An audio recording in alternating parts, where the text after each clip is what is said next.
U.S. officials say they'll monitor the rocks, reefs, and shoals in the South China Sea, looking for signs of less confrontation in waters where China's Coast Guard has clashed with vessels from both Vietnam and the Philippines. Indonesia, Brunei, Malaysia, and Taiwan also have competing claims, making the area one of the world's busiest shipping lanes, a potential flashpoint with major commercial consequences.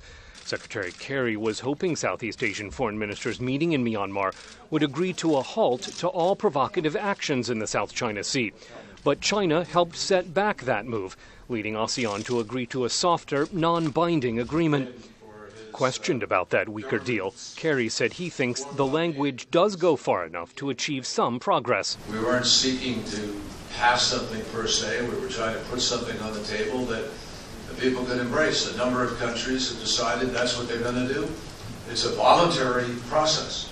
But it stops far short of more directly calling out Beijing for violating international law, according to American Enterprise Institute analyst Michael Oslin. If you just continue to say, oh, we don't want coercive behavior, China will say, well, we're not coercive, they're coercive. You've got to use something different. Without which, Oslin says, China will continue to redefine the concepts of administrative control over disputed territory. What it is attempting to do is saying, no, there is no dispute.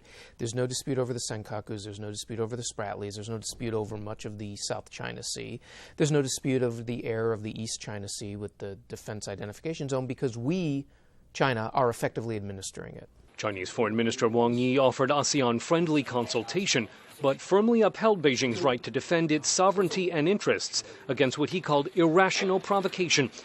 With China's state-run news agency questioning Washington's real intentions, U.S. State Department Deputy Spokeswoman Marie Harf says it's not Washington that's destabilizing the South China Sea. The aggressive actions the Chinese have taken that are doing so. Everything we are doing is designed to lower tensions, to get people to resolve their differences diplomatically, and not through coercive or destabilizing measures like we've seen the Chinese take increasingly over the past several months. The summit's host, Myanmar Foreign Minister Monawan Lin, says it's not that one party's trying to influence others against one country.